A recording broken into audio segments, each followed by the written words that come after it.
Wow. First, before I start my story, I want to say thank you to Michael because I haven't had this experience before in my life. So thank you so much. And it has been such an inspiring experience, though, listening to all these stories. I will never forget it. It's one of many memorable things. So my story I wanted to share tonight, my wife and I recently opened up a coffee shop in Portland, and I want to share part of that journey. It was a long journey. It took us about 7 months before we opened. And this moment that I'm sharing with you happened between September 1st and September 4th.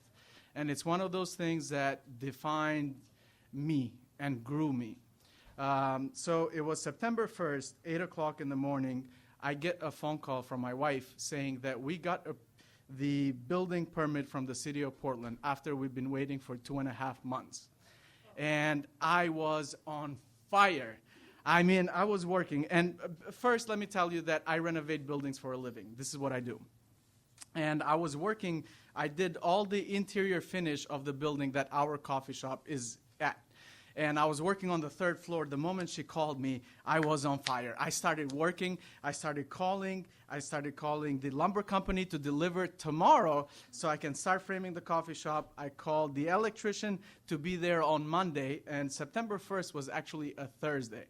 I said, electrician, be there on Monday, plumber, be there on Tuesday. I have things lined up. I'll have this coffee shop done this weekend.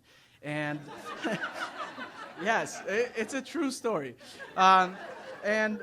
Thursday, it's 8 o'clock when she called me. I started working, and I was flying. I wanted to get so much done because I have this job under my contract, and I wanted to take Friday, Saturday, and Sunday and be done all Monday, all roughed in. And I started working, and it's 11:30, and I realized that my bladder is telling me that I had to go to the bathroom 3 hours ago. And I run down the stairs. I'm on the 3rd floor. I run down the stairs, and the building is under construction, so there isn't any stairs to exit the building. So I jump, and I hit a little hole, and I sprained my ankle. I've sprained this ankle 3 times. First time playing soccer, second time at a job site. This is the 3rd time. Not the worst, but I put my hand down besides the pain, and I feel a tennis ball at the side of my ankle. And besides the pain, I tried to get up and put pressure on it, and I can't.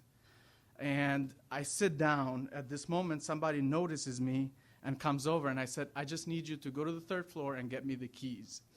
And I remember sitting there, and all that was going through my head was I planned all these things. I can't afford this injury. What do I do? And do I take the next, whatever it takes for this to recover off? And at this moment, my chest just tightened up, and I couldn't breathe. And my vision went blurry. It's the first time that an injury almost made me faint. And in that moment, I said to myself, this is not you. You do not give up. You do not let this put you down. And I walked. They came in, brought me my keys, offered to give me a ride. I said, no, I will walk. I walked to the porta potty, peed, and then walked home. And then iced it. The next day, I was at work. I took in that lumber myself and roughed that coffee shop up. And it was Sunday. I was all finished roughing in, 99% done. And I said to my wife, I said, you go home. I said, we're actually going to go to New York and see our niece because I did not let this injury even affect me, and I got it done before even my time frame.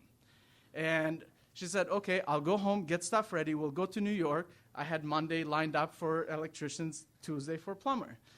And she goes home. I'm excited. I'm rushing in.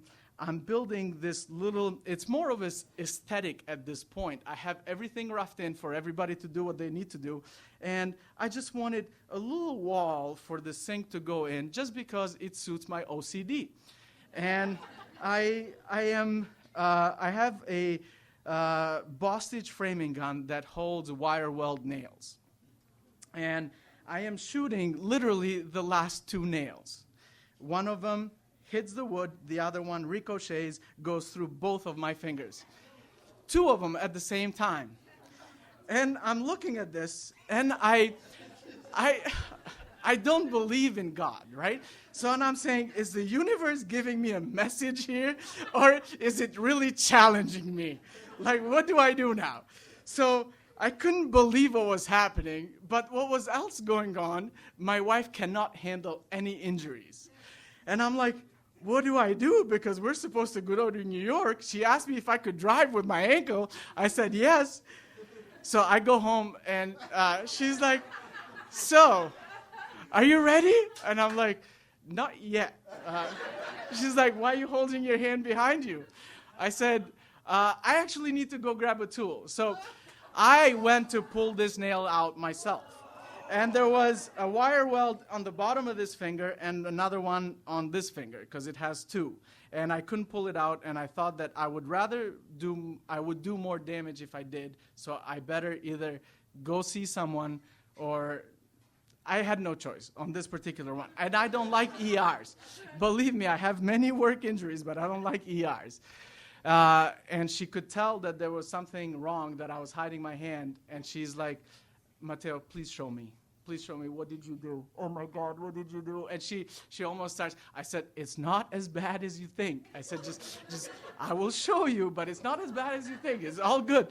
And I show her, and she's like, what do you mean it's not as bad as I think? And then I said, I can drive myself. I said, please. She's like, no, I'm going to drive you. And she's like, she's shaking. She takes me to the ER. Long story short, I even helped the nurses cut it out of me. And but the reason why I wanted to share this story with you, I'm a first-generation immigrant, and there were many difficulties in my life that I had to overcome. And this was a point where other people were depending on me. And it was a point where I helped myself define what I was made out of. And we're all capable of overcoming any obstacle, any roadblock.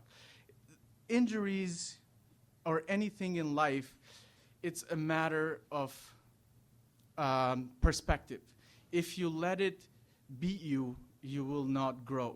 If you overcome it, you will always grow. And I just wanted to share that with you, and thank you so much for having me.